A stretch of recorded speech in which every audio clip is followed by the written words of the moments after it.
तो ये आईआईटी में एक निकला था PhD, I think climate studies के ऊपर उस डिपार्टमेंट में, तो वहाँ पर मैंने अप्लाई किया था। तो देखो इसका लिस्ट निकल गया है, और इन्होंने एप्लीकेशन स्टेटस ये दिखा रहा है कि एप्लीकेशन हैज़ बीन रिसीव्ड और accepted, check this site periodically for further updates. मतलब हमारे यहाँ पर चल क्या रहा है सिस्टम में। तो मैंने बेसिकली बार बार चेक करता रहा, क्योंकि नोटिफिकेशन यानी नोटिस निकाला था कि जो है लिस्ट तो यार कि दे दिया गया, और अपना अपना जो है चेक कीजिए। बट मैंने चेक किया तो मेरे को यहाँ से तो डेफिनेटली पता नहीं चल रहा है कि मैंने रिजेक्ट हुआ है। ओके, डेफिनेटली मैंने रिजेक्ट हुआ है, मतलब मेरा जो एप्लीकेशन है वो रिजेक्ट कर दिया गया। कैसे पता चला? मैं उसके बाद में जाकर मेल किया आईआईटी को, तो वहाँ से रिप्लाई आया कि हाँ यू आर नॉट सिलेक्टेड। सो मैं आपको मेल दिखा सकता हूँ, आई थिंक कहाँ से दिखाया, कहाँ से भेजा था मैंने, देखता हूँ एक बार, आपको दिखा देती हूँ, ठीक है।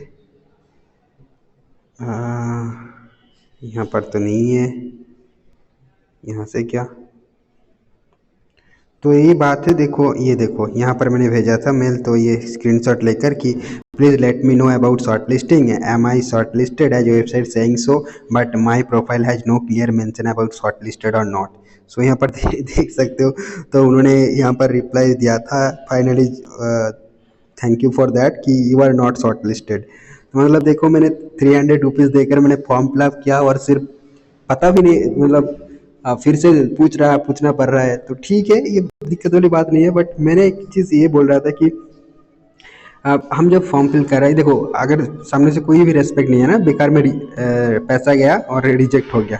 तो अगर ऐसा सिस्टम या फिर स्कोप रहता कि अ, मान लो मैंने सबमिट किया मेरा एप्लीकेशन, और जो भी कारण में वो रिजेक्ट हुआ, अगर वो रीज़न के साथ आता, यानी एक मान लो मैंने पहली बार एसओपी लिखा था, बेसिकली मैंने एसओपी सबमिट किया था, तो उस एसओपी में क्या लिखना चाहिए था या फिर क्या लिखना नहीं चाहिए था, जैसे इस टाइप का, ऐसे उन्होंने बता दिया था, ठीक है। बट फिर भी मान लो एक 1-to-1 इंटरेक्शन उन्होंने दे दिया, 300 रुपीज़ लिए ना तुमने, तो भाई यही चल रहा है। मतलब क्या करें, हमारी बहुत दिक्कत वाली बात हो गई, ठीक है।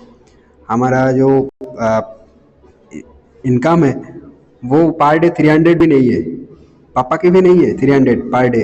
बट ये फॉर्म फिलअप में दे रहा हूँ मैं 1500, 300, 500, 700, 1500, और यही बस रिजेक्ट होते जा रहा है। मतलब बहुत डिमोटिवेट लगता है ये सारे इस सिचुएशन में आकर आज, कि यार क्या कर लिया। इससे बेहतर होता कि यार इस लाइन में ना आते, तो काश आ गए, तो मैनेज करना पड़ेगा, देखते हैं, ठीक है। तो यही बात है यार कि सिस्टम में बहुत कुछ करना चाहिए। हम बात करते हैं फ्री एजुकेशन की, और हमारे यहाँ पर कैंपस में अगर आओगे तो आपको दिखेगा कि बहुत सारे जगह यहाँ पर ऐसे ही पड़े हुए हैं, बट वहाँ पर आप बैठ के थोड़ी देर पढ़ाई नहीं कर सकते। प्लेग्राउंड पूरा फाँका है, ना ही साफ करा किया जाता है, और ना ही बैठने के लिए कोई जगह वगैरह है वहाँ पर चीज़ें प्रॉपरली, ठीक है। तो ये बात है। और और पूरा कैंपस में इंटरनेट अवेलेबल है, बट आपको हर बार लॉगिन करना पड़ता है इंटरनेट को। तो ये बहुत सारे चेंजेस करना है अभी भी। तो आई थिंक उस सिस्टम में आप लोग और हम लोग जाएंगे, और ये सारे चेंजेस जो है, जो जरूरी मेरे को लगता है एक दिन होगा। तो ये बात है।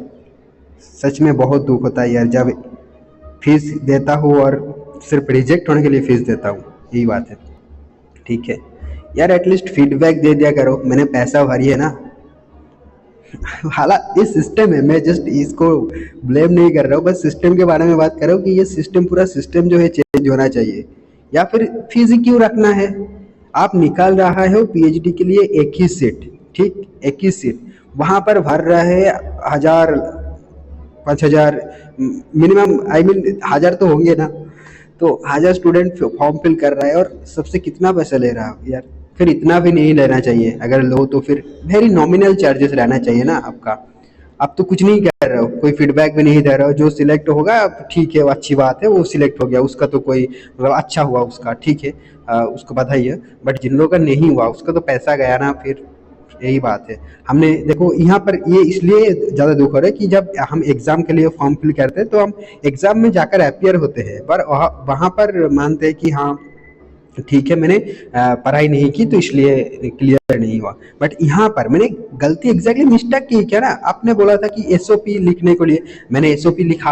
आपने बोला था कि हाँ इंटरेस्ट, मतलब कभी हो सके तो मैं आपको दिखाऊंगा एग्जैक्टली क्या लिखा था मैंने, और आपको वो सारी चीज़ें शायद फिर नहीं लिखना होगा, इसलिए मैंने रिजेक्ट हुआ ना, तो वो आपको हो सके तो बताऊंगा कि मैंने क्या लिखा था, और ये सारी चीज़ें आपको लिखना नहीं चाहिए, ये बताऊंगा, दिखाऊंगा मैंने क्या लिखा था एक दिन। तो जस्ट ये बोलने का या शेयर करने का मन कर रहा था, तो इसलिए इस वीडियो रिकॉर्ड किया। ठीक है, if you continued this video till the end, I am very very thankful to you. That's it, thank you friends.